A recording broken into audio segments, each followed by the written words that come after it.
এদিকে আজকের সবচেয়ে বড় খবর, ভয়ঙ্কর রোগে আক্রান্ত ট্রাম্প। ভেতর থেকে পচে যাচ্ছে শরীর। পাপের বোঝা ভারী হয়েছে বড় শয়তান ট্রাম্পের। কথায় আছে, আল্লাহ ছাড় দেয় কিন্তু ছেড়ে দেয় না।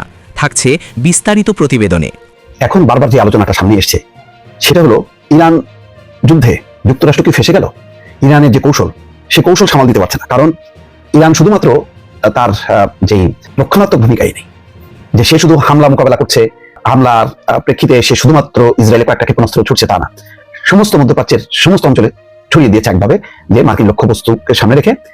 এমন অবস্থা যে এখন দুবাই শূন্য হয়ে গেছে, সৌদি আরব, সংযুক্ত আরব আমিরাত, কুয়েত, কাতার কেউ আর শান্তিতে নেই। এমন পরিস্থিতির মধ্যে অনেকটা হচ্চকায় গেছে যুক্তরাষ্ট্র এবং ইসরায়েল। তারা ভাবতে পারেনি যে প্রথম দফায় ইরানের সর্বোচ্চ ধর্মীয় নেতা আয়াতুল্লাহ আলী খামেনির এইরকম ভয়ঙ্কর মৃত্যুর পর ইরান খুব দ্রুত তার সাথে ঘুরে দাঁড়াবে এবং যুদ্ধকে এভাবে ছড়িয়ে দেবে। এটা তাদের হিসাবের বাইরে। এদিকে সকল অর্থনৈতিক কেন্দ্রে আঘাত হানার হুঁশিয়ারি ইরানের। থাকছে বিস্তারিত প্রতিবেদনে। 650 জন মার্কিন সেনা শরীর সমাধি হয়ে গেছে ইরান এবং এই ইসরায়েল প্লাস আমেরিকার যে ত্রিমুখী লড়াই চলছে। এখন প্রশ্ন হচ্ছে, এই তথ্যগুলো কেন আন্তর্জাতিক গণমাধ্যমে আসছে না? আপনাদের একটু পিছনে নিয়ে যাই।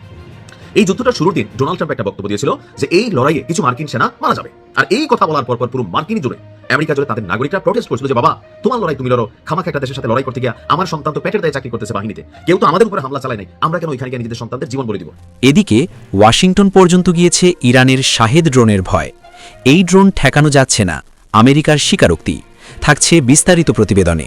ইরানের সর্বোচ্চ নেতা আয়াতুল্লাহ আলী খামেনেইকে হত্যা করে আমেরিকা ও ইসরায়েল যে বিজয় উল্লাস করেছিল মাত্র কয়েকদিনের ব্যবধানে, সেই উল্লাস কি এখন আশঙ্কায় রূপ নিচ্ছে? একদিকে তেহরানের রাস্তায় লাখো মানুষের শোকের সমুদ্র, অন্যদিকে পারস্য উপসাগরে স্ট্রেট অফ হরমুজ বা হরমুজ প্রণালীতে জ্বলছে একের পর এক। গতকালই বোমে আগুন লেগেছে 10খানা তেলের জাহাজে। এদিকে ইরানের বারুদের দাবানলে জ্বলছে ইসরায়েল, চরম আতঙ্কে রয়েছে তেল আবিব। ইসরায়েলকে ইরানের দাঁত ভাঙা জবাব, ইরানিদের আনন্দ উল্লাস।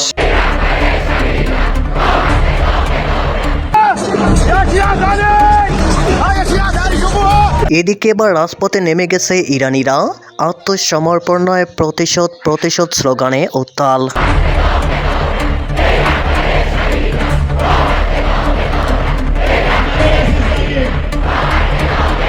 এদিকে আজকের সবচেয়ে বড় খবর, ভয়ঙ্কর রোগে আক্রান্ত ট্রাম্প। ভেতর থেকে পচে যাচ্ছে শরীর। পাপের বোঝা ভারী হয়েছে বড় শয়তান ট্রাম্পের। কথায় আছে, আল্লাহ ছাড় দেয় কিন্তু ছেড়ে দেয় না।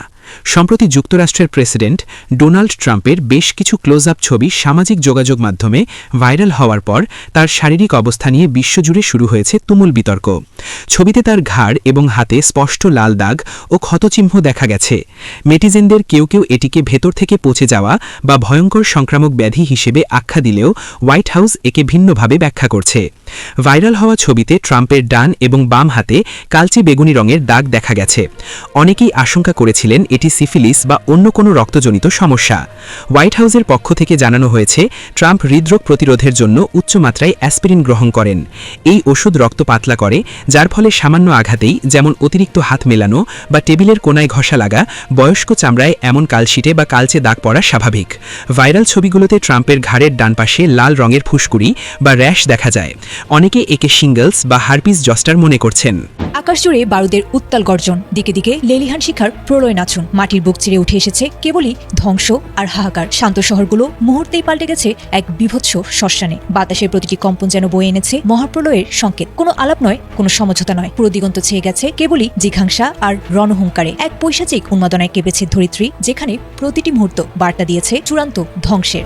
ইসরায়েলের আকাশে বয়েছে দুঃস্বপ্নের ছায়া। সর্বশেষ প্রাপ্ত তথ্যানুযায়ী বৃহস্পতিবার সকালেও ইসরায়েলি ভূখণ্ড লক্ষ্য করে নতুন করে ক্ষেপণাস্ত্র ছুড়েছে ইরান। এর মাত্র কয়েক ঘন্টা আগেই তেহরানে বিমান হামলা চালিয়েছিল ইসরায়েল। আইডিএফ জানিয়েছে, ইরানি ক্ষেপণাস্ত্রের পাশাপাশি প্রায় একই সময়ে ইরাক থেকেও মিসাইল ছোড়া হয়েছে, যার ফলে মধ্য ইসরায়েল জুড়ে বর্তমানে সতর্কতামূলক সাইরেনের শব্দে তৈরি হয়েছে চরম আতঙ্ক।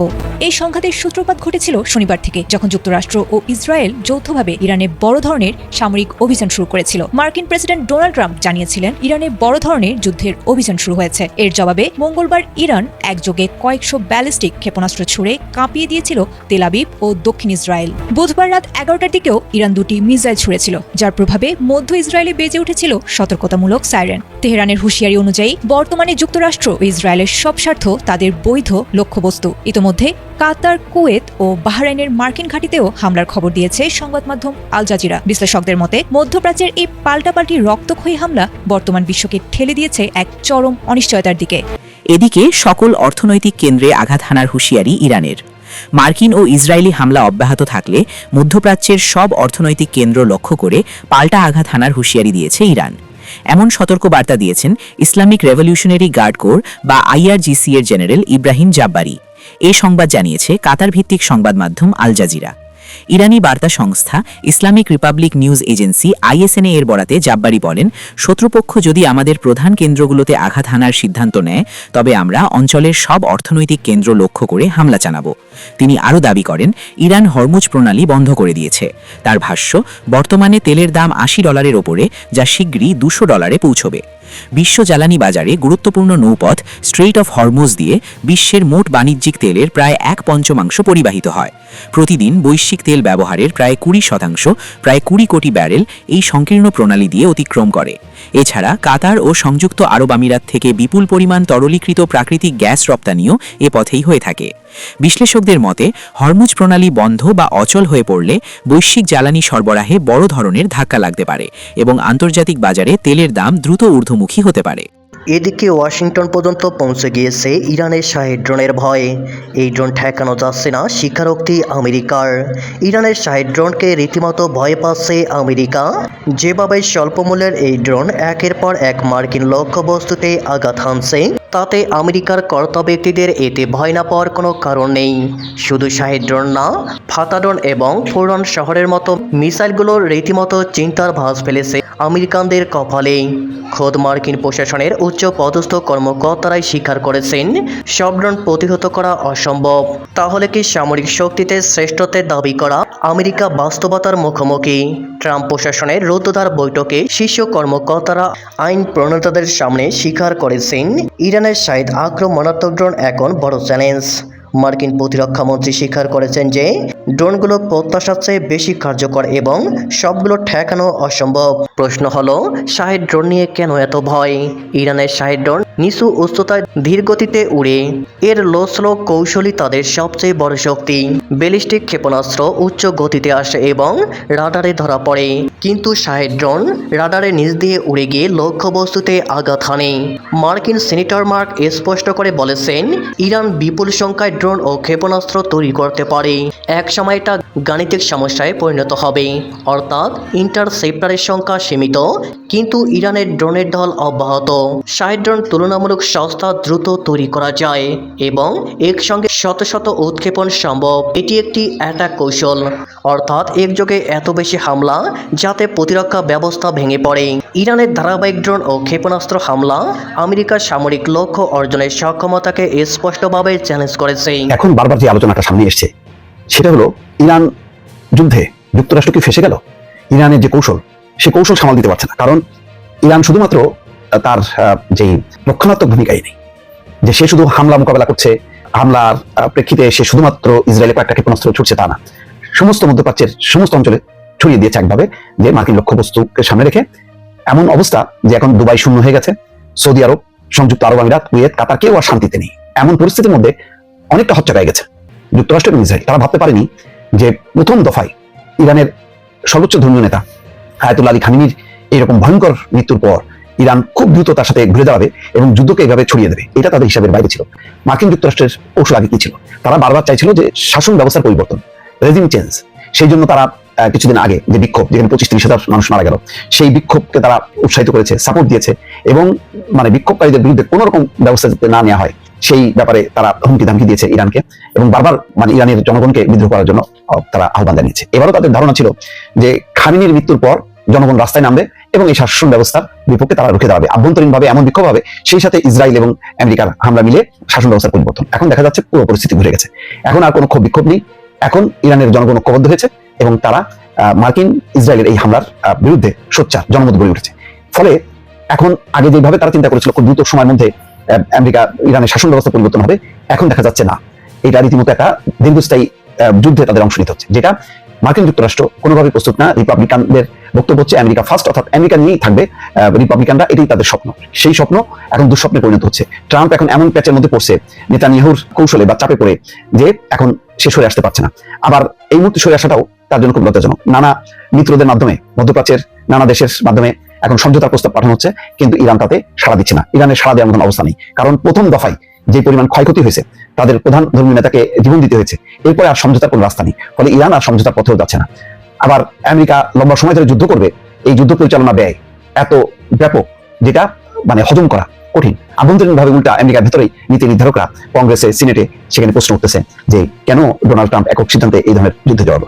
ফলে বলা যায় যে একটা ফাঁদে পড়ছে, এবং ইরানও এখন দেখছে যে তারা আর মানে যদি তারা অল্পতে এখন মেনে যায়, মানে থেমে যায়, তাহলে আরো বড় বিপদ হবে। এই কারণে তারা সর্বব্যাপী মানে হামলা করছে, যাতে এই যুদ্ধটা একদম ছড়ায় যায়, সমস্ত বিভিন্ন দেশ যাতে অংশ নেয়, সেই চেষ্টা করছে, এবং ইরান সেক্ষেত্রে যথেষ্ট সফল হয়েছে।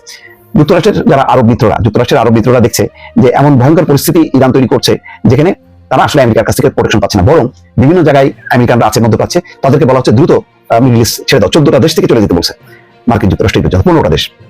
তাহলে যেখানে খোদ আমেরিকানরাই নিরাপদ বোধ করছে না, সেখানে তাহলে এই যে বছরকে বছর মার্কিন ঘাঁটি মানে ব্যয় বহন করা, তাদের তেল উত্তোলনের সুবিধা দেওয়া, ইসরায়েলের ব্যাপারে চুপ থেকে তাহলে লাভ কি হচ্ছে? এখন গোটা মধ্যপ্রাচ্যে কিন্তু এই আলোচনা শুরু হয়েছে। আর এই আলোচনা যেহেতু শুরু হয়েছে, এতে ট্রাম্প প্রশাসন ভয়ঙ্কর রকম চাপের মধ্যে পড়ছে। তারা এখন ভাবছে, তাদের আগে যে ভাবনা ছিল যে আভ্যন্তরীণভাবে বিক্ষোভ হবে এবং বাইরের তারা সাপোর্ট করবে এই খামেনির শাসন অবসানের জন্য, উল্টো দেখা যাচ্ছে যে খামেনির যে ইসলামী শাসন ব্যবস্থায়, সেই শাসন ব্যবস্থায় তারা চির ধরাতে পারেনি। সব মিলায় এখন ট্রাম্প মহাসংকটে। কি করবে? যুদ্ধ চালাবে নাকি চালাবে না, এই সিদ্ধান্ত নিতে তার এখন রীতিমতো গা ঘামতে শুরু করেছে। দর্শক, 650 জন মার্কিন সেনা শরীর সমাধি হয়ে গেছে ইরান এবং এই ইসরায়েল প্লাস আমেরিকার যে ত্রিমুখী লড়াই চলছে। এখন প্রশ্ন হচ্ছে, এই তথ্যগুলো কেন আন্তর্জাতিক গণমাধ্যমে আসছে না? আপনাদের একটু পিছনে নিয়ে যায়। এই যুদ্ধটা শুরুর দিন ডোনাল্ড ট্রাম্প একটা বক্তব্য দিয়েছিল যে এই লড়াইয়ে কিছু মার্কিন সেনা মারা যাবে, আর এই কথা বলার পর পুরো মার্কিন জুড়ে, আমেরিকা জুড়ে তাদের নাগরিকরা প্রোটেস্ট করছিল যে বাবা, তোমার লড়াই তুমি লড়ো, খামাকে একটা দেশের সাথে লড়াই করতে গিয়ে আমার সন্তান তো পেটের দায়ে চাকরি করতেছে বাহিনীতে, কেউ তো আমাদের উপরে হামলা চালায় নাই, আমরা কেন এখানে গিয়ে নিজেদের সন্তানদের জীবন বলে দিব? তো বুঝতেই পারছেন ট্রাম্প বলতে, না আসলে এরকম হবে না, আমরা মনুষ্যবিহীন যন্ত্র দিয়ে যুদ্ধ করবো। কিন্তু বাস্তবতা হচ্ছে, গত 4 থেকে 5 দিনে ইরান মধ্যপ্রাচ্য থেকে শুরু করে আরব সাগর থেকে শুরু করে বিভিন্ন জায়গায় যে মার্কিন ঘাঁটিগুলোকে টার্গেট করে অভিযান চালিয়েছে, এতে 650 জন মার্কিন সেনা হতাহত হয়েছে। কে তথ্য দিয়েছে? আমাদের ইরান। মধ্যপ্রাচ্যে চলমান এই যুদ্ধের আজকের দিনের আপডেট হচ্ছে, আমাদের ইরানেরও সাধারণ মানুষ এবং সেনা সদস্য মারা গিয়েছে প্রায় 1000-এর উপর। আর অপরদিকে আইআরজিসি বলছে যে আপনার অপারেশন টু প্রমিস 4 এই অভিযানে 650 জন মার্কিন সেনা হতাহত হয়েছে। এক বিশেষ সংবাদ সম্মেলন ডেকেছিল আইআরজিসি মুখপাত্র ব্রিগেডিয়ার জেনারেল অলিউল্লাহ ভাই। তিনি বলছেন যে পারস্য উপসাগরীয় অঞ্চল জুড়ে যে মার্কিন সামরিক ঘাঁটি, যুদ্ধ জাহাজ, যুদ্ধ বিমান, দূতাবাস, মধ্যপ্রাচ্য জুড়েও যে স্থাপনাগুলো আছে, প্রত্যেকটি জায়গায় ইরান ধারাবাহিক অপারেশন টু প্রমিস অভিযান চলমান রেখেছে। আইআরজিসির মুখপাত্রের দেওয়া তথ্য অনুযায়ী যে এই প্রত্যেকটা জায়গায় ইরান তাদের নিজস্ব প্রযুক্তিতে তৈরি ড্রোন এবং মিসাইল ব্যবহার করে অভিযান পরিচালনা করেছে। ইরানি ক্ষেপণাস্ত্র এবং ড্রোনগুলো বাহরাইনে অবস্থিত মার্কিন 5ম নৌবহরের সদর দপ্তরে বারবার সফলভাবে আঘাত করেছে। প্রধানের দাবি, একটি সুনির্দিষ্ট অভিযানে একটি গুরুত্বপূর্ণ মার্কিন সামরিক স্থাপনাও বিধ্বস্ত হলে সেখানে এক জায়গাতে 160 জন মার্কিন সেনা নিহত বা আহত হয়েছে। এছাড়াও মার্কিন নৌবাহিনীর MST কমব্যাট জাহাজ, যেটা সাপোর্ট করছিল ইরানি নৌবাহিনীর ছোড়া ক্ষেপণাস্ত্রের আঘাতে মারাত্মকভাবে ক্ষতিগ্রস্ত হয়েছে। যদিও পেন্টাগন এখন পর্যন্ত, অর্থাৎ আমেরিকা এখন পর্যন্ত কোনো আনুষ্ঠানিক তথ্য গণমাধ্যমকে দিচ্ছে না। ব্রিগেডিয়ার জেনারেল বলছেন, ইরানি নৌবাহিনীর প্রবল আক্রমণের মুখে মার্কিন বিমানবাহী রণতরী USS আব্রাহাম যেই এলাকাতে এতদিন ছিল, সেই এলাকা ছেড়ে পালিয়ে যেতে বাধ্য হয়েছে। দক্ষিণ পূর্ব ইরানের চাবাহার উপকূল থেকে প্রায় 250 থেকে 300 কিলোমিটার দূরে অবস্থানরত ওই রণতরীটিকে লক্ষ্য করে 4টি শক্তিশালী ক্রুজ মিসাইল নিক্ষেপ করা হয়। আর এর পরপরই বড় ধরনের ক্ষয়ক্ষতি এড়াতে এয়ারক্রাফট ক্যারিয়ারটি দক্ষিণ পূর্ব ভারত মহাসাগরের দিকে পিছু হটে। অর্থাৎ আমরা যেটা দেখতেছি প্রতিদিন আন্তর্জাতিক গণমাধ্যমে, ইরান শেষ, ইরান এটা, ইরান সেটা, আমি কিন্তু এসব নিউজ দিই না। আমি ইরান যেগুলো ঘটায়, কারণ তারা আমাদের মধ্যে একটা ভয় তৈরি করতে চায়। শেষ তো কোথায় গেছে, হ্যাঁ ভাবিয়ে কয় এইসব কথা কোনো লাভ হইব? বাঙালি এখন সচেতন। দোয়া রইল, আল্লাহ ইরানকে পথে দান। ইরানের সর্বোচ্চ নেতা আয়াতুল্লাহ আলী খামেনেইকে হত্যা করে আমেরিকা ও ইসরায়েল যে বিজয় উল্লাস করেছিল মাত্র কয়েকদিনের ব্যবধানে, সেই উল্লাসটি এখন আশঙ্কায় রূপ নিচ্ছে। একদিকে তেহরানের রাস্তায় লাখো মানুষের শোকের সমুদ্র, অন্যদিকে পারস্য উপসাগরে স্ট্রেট অফ হরমুজ বা হরমুজ প্রণালীতে জ্বলছে একের পর এক।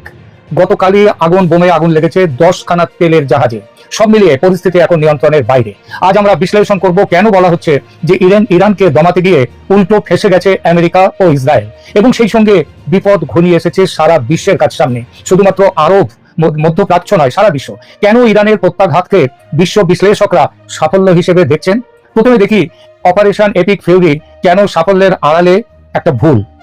অপারেশনটা ছিল নিখুঁত, ইরানের 40 জন শীর্ষ নেতাকে একসাথে নির্মূল করা কোনো ছোটখাটো ঘটনা নয়, কিন্তু ইতিহাসের পাতা উল্টালে দেখা যায় কোনো নির্দিষ্ট নেতাকে হত্যা করলেই কোনো আদর্শ বা রাষ্ট্র ব্যবস্থা ভেঙে পড়ে না।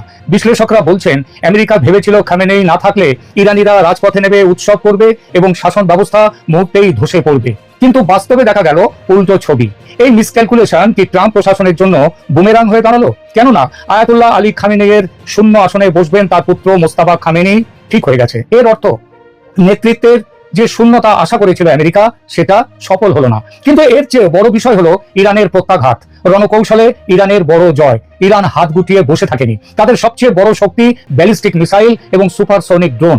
ব্যালিস্টিক মিসাইলের বিশাল ভান্ডার ইরানের। গত 20 বছর ধরে আমেরিকা ইসরায়েলের সম্ভাব্য হামলার কথা মাথায় রেখে বিশাল অস্ত্র ভান্ডার তৈরি করেছে ইরান। তাদের মিসাইল ভান্ডার দুনিয়ার সব দেশের থেকে বেশি নাকি অনেকেই বলেন। তাদের ড্রোন ভান্ডারও বেশ বড়। দীর্ঘস্থায়ী যুদ্ধের জন্য প্রস্তুতি তারা আগে থেকেই দিচ্ছে, যে প্রস্তুতি কিন্তু আমেরিকা নেই। ইরান সরাসরি ইসরায়েল বা আমেরিকার মূল ভূখণ্ডে বড়সড় হামলা না করে আঘাত করেছে তাদের আঞ্চলিক স্বার্থে। কুয়েত, আরব আমিরাত, বাহরেন এবং সৌদি আরবের তেল অবকাঠামোতে ইরানের হামলা প্রমাণ করেছে যে আমেরিকা তাদের মিত্রদের নিরাপত্তা দিতে ব্যর্থ। বিশ্বের বৃহত্তম তেল শোধনাগার সৌদি আরবের আরামকো ইরানি মিসাইলের আঘাতে বন্ধ। ইরানের এই কৌশলটি লক্ষ্য করুন। তারা যুদ্ধকে আমেরিকার আঙিনায় নয় বরং আমেরিকার মিত্রদের ঘরে পৌঁছে দিয়েছে। দুবাই, জেদ্দা, দোহা সর্বত্র আঘাত করেছে ইরান। আঘাত করেছে এসব দেশের তেল শোধনাগারগুলিতে। এতে তেলের বাজারে অস্থিরতা তৈরি হয়েছে। হরমুজ প্রণালীতে পারস্য উপসাগরে একের পর এক জাহাজ লাইন দিয়ে দাঁড়িয়ে আছে, আর 2-4টার মধ্যে বেশ কিছুকে ইতিমধ্যে বোমার আঘাতে তারা বিধ্বস্ত হয়ে গেছে। সুতরাং বিশ্ব অর্থনীতি আজকে তেলের বাজারের যে অস্থিরতা তৈরি হয়েছে বিশ্ব অর্থনীতিকে দুদিনেই খাদের কিনারে ঠেলে দিয়েছে। পৃথিবীর সমস্ত শেয়ার বাজারে বড় পতন শুরু হয়ে গেছে ইতিমধ্যে। জর্ডানে এবং আরবের বিভিন্ন আরব দেশে হাই কমিশন বন্ধ করে দিতে বাধ্য হচ্ছে আমেরিকা। কর্মচারীদের বলেছে শেল্টার খুঁজে নিতে তাদের মতো করে। আরবের অন্য দেশগুলোতেও মার্কিন দূতাবাসগুলো স্কেলিটন সার্ভিস চালাচ্ছে বলে খবর। বিগত বহু বছরে এমন পরিস্থিতি এই প্রথম আমেরিকার জন্য। ফলে খামেনেইকে হত্যা করলে ইরানের কোমর ভেঙে যাবে এবং নতজানু হবে ইরান। ট্রাম্প নেতানিয়াহুর এই ধারণা ভুল হয়ে গেল। ফেঁসে গেল আমেরিকা ইসরায়েল। কিন্তু ভুলটা কোথায়? কেন ফেঁসে গেছে তারা? আমেরিকা ও ইসরায়েলের প্রতিকূলতা কোথায়? এটাই এই আলোচনার মূল জায়গা। আসা যাক মূল সেই জায়গাতে, আমেরিকা কেন ফেঁসে গেছে। প্রথমত আইনি বৈধতা। কোন সার্বভৌম দেশের রাষ্ট্রপ্রধানকে হত্যা করার কোন আইনি ভিত্তি আন্তর্জাতিক মহলে নেই, আন্তর্জাতিক আইনে নেই। এতে আমেরিকা কূটনৈতিকভাবে সারা বিশ্বে একা হয়ে পড়েছে। দ্বিতীয়ত হরমুজ প্রণালী। ইরান যদি এই প্রণালী বন্ধ করে দেয় তবে বিশ্ব অর্থনীতিতে তেলের দাম $200 ছাড়িয়ে যাবে। ইতিমধ্যে প্রায় দ্বিগুণ দাম হয়ে $100 পৌঁছে গেছে ইউরোপের বহু জায়গায়। এটা হবে আমেরিকার জন্য আত্মঘাতী। তৃতীয়ত দ্য ডে আফটার খামেনেই নেই ঠিক আছে, কিন্তু এরপর কে? ইরানে আমেরিকার কোনো শক্তিশালী পুতুল বা বিকল্প নেই যাকে পুতুল হিসেবে আমেরিকা বসিয়ে রাখবে। এই অরাজকতা IRGC কে আরো ইরানি রেভলিউশনারি গার্ড কোরকে আরো উগ্র করে তুলেছে। ইরানি জনগণের সেন্টিমেন্ট দেশপ্রেম বনাম রাজনীতি। আমেরিকা ও পশ্চিম দুনিয়া ভেবেছিল ইরানিরা খামেনেইয়ের মৃত্যুতে খুশি হবে, কিন্তু তেহরানের রাজপথ বলছে অন্য কথা। খামেনেইয়ের মৃত্যুতে তেহরানের রাজপথে বিশাল জনসমুদ্র। এরা কি সবাই সরকারের দালাল? মোটেও না। সাধারণ ইরানিরা হয়তো সরকারের উপর তাদের একটা বড় অংশ ক্ষুব্ধ, কিন্তু তারা যখন দেখে বিদেশি কোনো শক্তি তাদের দেশে হামলা করছে তখন তাদের জাতীয়তাবোধ জেগে ওঠে। তারা ইরাক বা লিবিয়ার মতো পরিস্থিতির পুনরাবৃত্তি চায় না। তারা স্পষ্ট বুঝিয়ে দিচ্ছে আমরা আমাদের সমস্যার সমাধান নিজেরা করব, আমরা আমেরিকার পুতুল হব না। জনগণের এই বিশাল সমর্থন ইরানের বর্তমান টিকে থাকা ব্যবস্থাকে এক অদ্ভুত নৈতিক শক্তি যোগাচ্ছে। ইতিমধ্যে বিশ্বের জনগণের সাথে বিভিন্ন রাষ্ট্র ইরানের সঙ্গে সহমর্মিতা